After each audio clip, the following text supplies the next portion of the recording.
मेरे पापा को इंडियन आइडल बहुत ज़्यादा पसंद था। मेरे मम्मी-पापा बहुत पहले से इंडियन आइडल देखते हैं, तो वो कहते थे मेरी बेटी भी एक दिन जाएगी। मैंने इंडियन आइडल का ऑडिशन ऐसे ही दिया, मतलब मुझे पता नहीं था होगा या नहीं, मैंने दे दिया तो हो गया पहले अटेम्प्ट में। लाखों कैमरास लगे हुए हैं एयरपोर्ट पे, मुझे लेने 500 लोग आए हैं। कट्टू ऐसा भी दिन देखा है जब मुझे कोई पहचान नहीं रहा है। आप देखते हैं कि मैं पान बनाता हूँ। एक्चुअली हमारा एक छोटा सा पान का दुकान भी है। सब लोग आरती उतारने लगे पान से कि परफॉर्मेंस अच्छा हो जाए, तो अच्छा ही हुआ। मेरा वो मतलब one of the best performance I think वो आया मेरा। सबको पता है कि सबके सुर जाते हैं, सबको पता है कि सबका ऊपर नीचे होता है, लेकिन उस समय ऐसा थर्ड एम्पायर बनते हैं सब, जब कोई वहां गा रहा होता है। हम लोग बहुत अरे हम लोग उसके सामने ही करते हैं ताकि वो और awkward हो। हाँ, मतलब ऐसे ही लोग करते हैं, ऐसा लगता है कि भाई मैं भी इंसान हूँ, तू भी इंसान है, भाई रहम खाओ मेरे ऊपर। हेलो, आई एम शुभजीत चक्रवर्ती। नमस्ते, मैं रागिनी शिंदे। नमस्ते, मैं रितिका राज और और आप लोग हमें देख रहे हैं बजूका पर। सबसे पहले आप तीनों का बहुत बहुत स्वागत है बजूका पर। नमस्ते। नमस्ते। लोग काफी उम्मीद लेके आते हैं, मुंबई काफी सपने लेके आते हैं। आप लोग की कहाँ से शुरुआत हुई, ये बताना जी चाहिए। मेरी शुरुआत तो देखिए, मैं एक गांव का लड़का हूँ। पहली बात तो मेरा घर यहाँ से बहुत दूर है, कुछ 1800 1900 किलोमीटर। कोलकाता से भी दूर, खड़गपुर में एक छोटे से गांव है जिसका नाम है चांगवाल। तो वहाँ से मैं हूँ। जो मेरा सफ़र ऐसा रहा है कि मेरे पापा एक म्यूजिशियन हैं, तो वो भी गाना गाते हैं और बच्चों को सिखाते हैं, तो उनसे मैं सीखा हुआ हूँ। तो इतना दूर आना एक बहुत बड़ी जर्नी है मेरे लिए। आइडल मैं सपने देखता था बचपन में कि ये जो मैं टीवी पे देख रहा हूँ सबको गाना गा रहे हैं इतना अच्छा, तो मुझे भी वहाँ पे जाके गाना गाना है। तो हर बच्चे का यह सपना होता है जो भी गाना गाते हैं। तो अभी यहाँ पे आके बहुत अच्छा लग रहा है, बहुत कुछ नया सीखने को मिल रहा है और एक अच्छा एक्सपीरियंस है। मैं ओवरऑल बहुत अच्छा लग रहा है और ऐसे ही आगे अच्छे अच्छे गाने गाते रहना है और सबका प्यार और जीतना है अभी। साथ ही इंडियन आइडल एक कहते हैं ना, लाखों करोड़ों लोग का सपना होता है कि मैं सिंगर बनूं, मैं इंडियन आइडल में जाऊं। यस। आज आपका बहुत कम उम्र में आपका सपना पूरा हुआ है। जी। आपके लिए जर्नी किस तरह की जर्नी रही आपके लिए? मतलब मेरे पापा को इंडियन आइडल बहुत ज़्यादा पसंद था। मेरे मम्मी-पापा बहुत पहले से इंडियन आइडल देखते हैं और मुझे भी वो दिखाते थे इंडियन आइडल देखो, तो वो कहते थे मेरी बेटी भी एक दिन जाएगी। तो मैंने अपने पापा से ही सीखा है पहले। तो मैं जब 4-5 साल की थी तो मैंने पापा से ही संगीत सीखा, फिर बाद में मैंने क्लासेस जॉइन किए। तो वो हमेशा कहते थे कि एक दिन बस इंडियन आइडल में मेरी बेटी जानी चाहिए। तो मैंने इंडियन आइडल का ऑडिशन ऐसे ही दिया, मतलब मुझे पता नहीं था होगा या नहीं, मैंने दे दिया तो हो गया पहले अटेम्प्ट में। तो हाँ, क्योंकि 15 साल के बाद सब कंटेस्टेंट्स आते हैं ना, तो उससे पहले इंडियन आइडल में आ ही नहीं सकते। तो मैं 15 साल की हुई, 2 महीने बाद इंडियन आइडल का कॉल आया था कि अब बहुत ऑडिशन बहुत दीजिए, बड़ी और चीज है दिया कि तो लेट हो गया, बहुत लेट से दिया इसने ऑडिशन, बहुत बड़ी चीज है। जी। पापा क्या कहते हैं? अभी पापा का सपना तो पूरा हो गया, आपका भी सपना पूरा हो गया। हाँ, पापा को तो बहुत, मतलब बहुत खुश हैं वो, और उन्होंने कह दिया कि बस अब मुझे कुछ नहीं चाहिए, मेरा यही सपना था कि तुम इंडियन आइडल में आओ, तो उनका सपना पूरा हो गया। जी। रितिका जी, आपका किस तरह से जर्नी स्टार्ट हुई आपकी? मेरी जर्नी दरअसल, मैं एक नॉन ट्रेंड सिंगर हूँ और मेरे घर में मैं पहली सिंगर हूँ। मतलब मुझे बहुत अच्छा लगता है जब शुभजीत बताता है कि वो अपने पिताजी से सीखा है, जब रागिनी कहती है कि वो अपने पिताजी से सीखी है, तो मुझे बहुत बहुत अच्छा लगता है कि ये भी एक माहौल होगा जो शायद मुझे अगले जन्म में मिले, क्योंकि इस जन्म में तो ये हो नहीं पाया। मैं अपने फैमिली में पहली सिंगर हूँ, हाँ, लेकिन मेरे माता पिता ने ये आइडेंटिफाई बहुत जल्दी कर लिया था 4 साल की उम्र में ही कि ये गा सकती है, और वो बहुत लिबरल रहे हैं, जो करना चाहती है वो करने दिया है। और मेरी जर्नी ऐसे तो 12 साल पहले शुरू हुई थी, जब बचपन से ही आपका शौक था मैं एक सिंगर बनूं, गाने का शौक था? मैं वही बोल रही हूँ, जब मैं 4 साल की थी तो मैं डांस गाना दोनों करती थी, लेकिन जब मैं पटना पहली बार पापा का ट्रांसफर हुआ था, तब मैंने पहली बार, मुझे लगता है कि 10 साल की रही होंगी, तब मैंने देखा कि हारमोनियम कुछ लोग एक रूम में बजा रहे हैं। मैं डांस पे एडमिशन लेने गई थी, डांस सीखने के लिए। तो मैंने देखा कि एक इंस्ट्रूमेंट है जिसको ऐसे आगे पीछे कर रहे हैं तो आवाज निकल रही है और लोग गा रहे हैं, तो मुझे वो चीज़ बहुत अच्छी लगी थी। तब मैंने वहाँ से मेरी जर्नी शुरू हुई थी। मैंने 2 महीने क्लासिकल सीखा, फिर मैं स्कूल में पढ़ाई में व्यस्त हो गई, तो फिर मैंने छोड़ दिया। फिर जब मैं 12 साल की हुई, तो 12 साल में हमारे स्कूल में जो म्यूज़िक टीचर थे, उनसे सीखना शुरू किया था, पंडित सरोज दास जी से। तो उनसे कुछ 1 डेढ़ साल सीखते ही मैं 2012 में इंडियन आइडल में आई थी। मतलब मैं बहुत छोटी थी, 13 साल की थी। तब मैं इंडियन आइडल में आई थी और तब मैं फिनालिस्ट थी इंडियन आइडल में सीज़न 2012 में। उसके बाद क्या हुआ कि मैं 10th मैंने कंप्लीट किया, 11th-12th उसके बाद फिर कॉलेज में एडमिशन लेने के लिए मैं मुंबई आई, कि मुझे लगा कि मुंबई रह लूँगी, साथ-साथ पढ़ाई भी हो जाएगी, साथ-साथ म्यूज़िक भी हो जाएगा। लेकिन ऐसा हो नहीं सका क्योंकि थोड़ा फाइनेंशियल क्राइसिस हो गया था, पापा की जॉब चली गई थी, तो मैं वहाँ रह नहीं पाई थी, मुझे वापस आना पड़ा। फिर वापस आने के बाद 3 साल बीत गए, फिर कोविड आ गया। फिर ऐसे ही करते-करते पिछले 6 साल 7 साल से म्यूज़िक से बिल्कुल मेरा लिंक टूट गया था। मैं जो भी कर रही थी सिर्फ खुद गाने सुन के कर रही थी, यूट्यूब वगैरह से रियाज़ जो भी कर सकती थी वो किया। बट किस्मत में इंडियन आइडल में आना लिखा था, मुझे लगा कि मुझे रीस्टार्ट करना चाहिए, और रीस्टार्ट करने के लिए पहले मैं बैंगलोर अपने बड़े भैया के पास गई, वहाँ स्टूडियो में कुछ काम की, हेल्प किया स्टूडियो में जो थी उनकी। फिर मुझे कॉल आया इंडियन आइडल से, तो 12 साल से कट टू 2024 मैंने रीस्टार्ट किया अपना म्यूज़िक, और रीस्टार्ट भी देश के सबसे बड़े रियलिटी शो से किया। मुझे बहुत प्राउड होता है इस बात पे कि मैं इतने अच्छे-अच्छे सिंगर्स के साथ कम्पीट कर रही हूँ, जिनके पास सालों का रियाज़ है, मेहनत है, और उनके साथ उनसे भी मुझे सीखने को बहुत मिलता है। तो this has been a wonderful journey. बहुत-बहुत शुक्रगुज़ार हूँ मैं भगवान जी का, इंडियन आइडल का, जो लोग मुझे वोट कर रहे हैं, इतना प्यार कर रहे हैं मेरे रॉ वोकल्स के लिए। तो I am very very grateful. बहुत अच्छी रही है जर्नी जी। जैसे कि ऋतिका जी के जर्नी में काफ़ी उतार-चढ़ाव आए। जी। सबसे ज़्यादा मेरे को ऐसा लग रहा है स्ट्रगल ऋतिका जी मैंने ने ऐसा भी फेज देखा है जब मेरे पीछे लाखों कैमरास लगे हुए हैं, एयरपोर्ट पे मुझे लेने 500 लोग आए हैं। कट्टू ऐसा भी दिन देखा है जब मुझे कोई पहचान नहीं रहा है।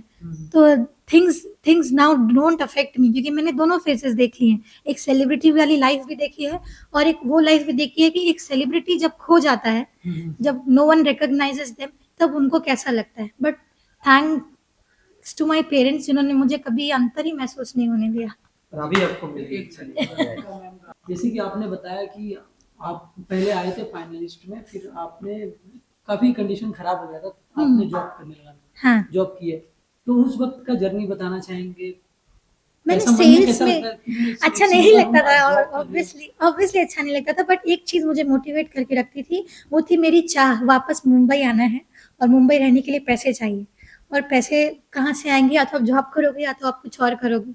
मैं जॉब करती थी, आई वाज सेविंग मनी कि फॉर सम डे, कि एक ना एक दिन आई गो बैक। मुझे ये यकीन था, जब मैं मैनिफेस्टेशन की बात करती हूँ ना, इन 12 सालों में मैंने वो करते रही कि मुंबई मुंबई मुंबई, इतना बोला कि वो चीज़ सच हो गई। जी। तो मैं इसको स्ट्रगल नहीं मानती हूँ, मैं मानती हूँ कि भगवान जी ने मुझे कुछ बहुत बड़ा देने से पहले मेरी परीक्षा ली, बस। ये दिख रहा है। सो सॉरी, बहुत गर्मी है। सुखी जी, आपकी किस तरह की, कितना आपको स्ट्रगल करना पड़ा?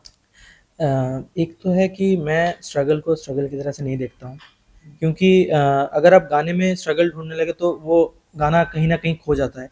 क्योंकि मैं बोल रहा हूँ कि मैं इतना कुछ, एक तो है कि हाँ, आपके लाइफ में उतार-चढ़ाव आएँगे, क्योंकि जीवन एक तरह से कभी एक लाइन में नहीं चलता है। उतार-चढ़ाव आते हैं, लेकिन आपको वो हिम्मत से उसको जैसे ऋतिका दी ने किया है, उन्होंने बहुत हिम्मत से उसको सँभाला है, तो एक्चुअली ऐसे ही सँभालना चाहिए।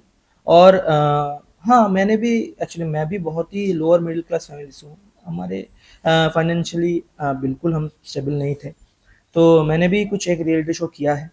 तो उस उससे थोड़ा बहुत फ़ेम आया था, लेकिन वो भी कुछ दिनों के लिए, वो ऐसा नहीं है कि बहुत ही ज़्यादा वो था। लेकिन अभी धीरे-धीरे जब आइडल में मेरा नंबर आया, तो अभी थोड़ा बहुत सब लोग पहचानने लगे हैं और सब लोग प्यार दे रहे हैं।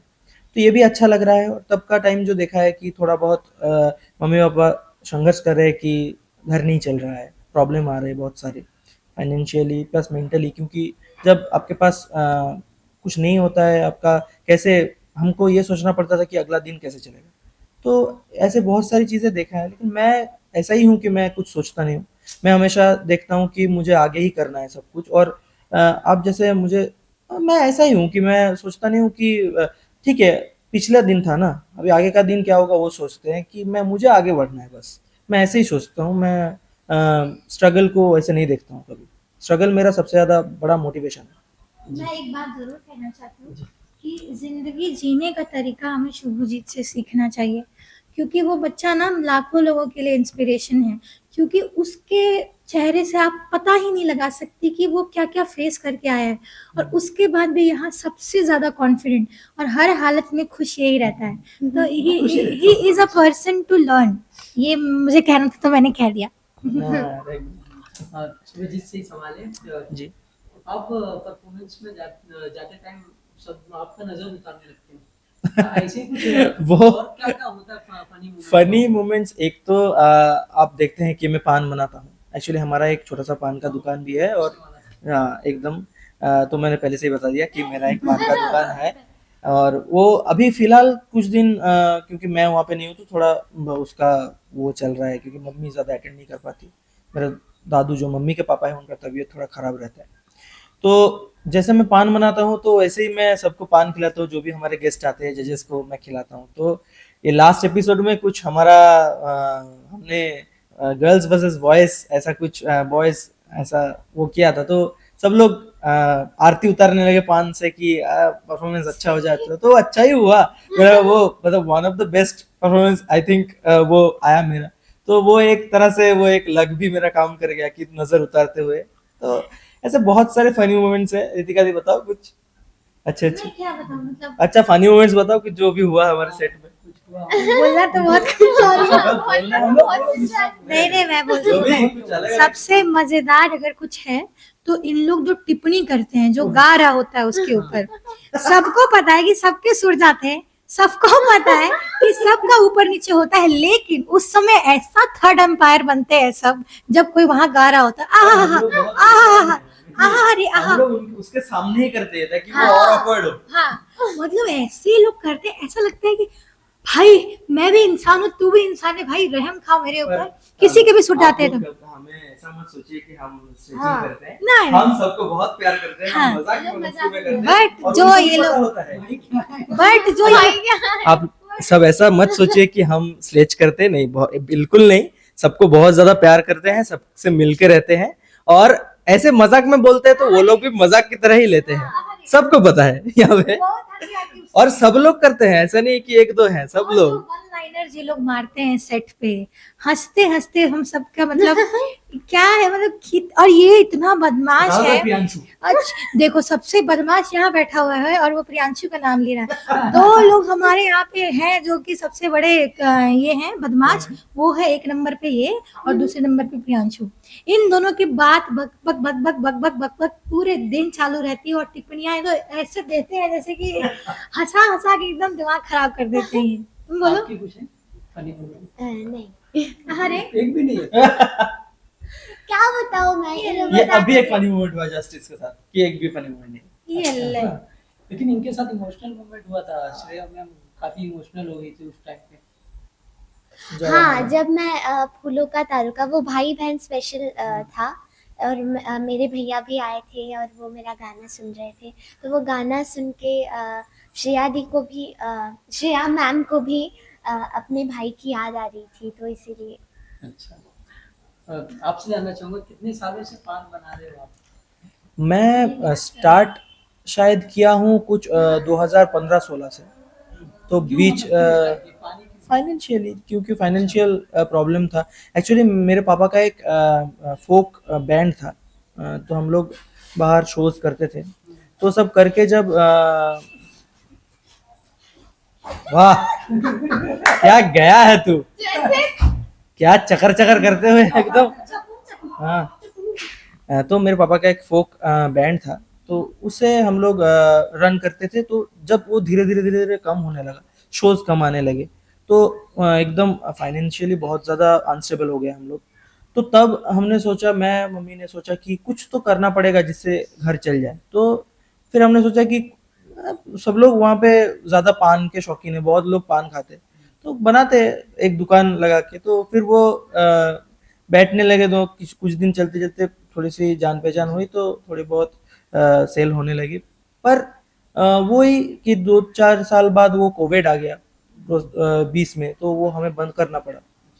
तो एक बार बंद हो गया तो धीरे धीरे वो मेरा एक रीजनल शो की वजह से मैंने वो बंद कर दी।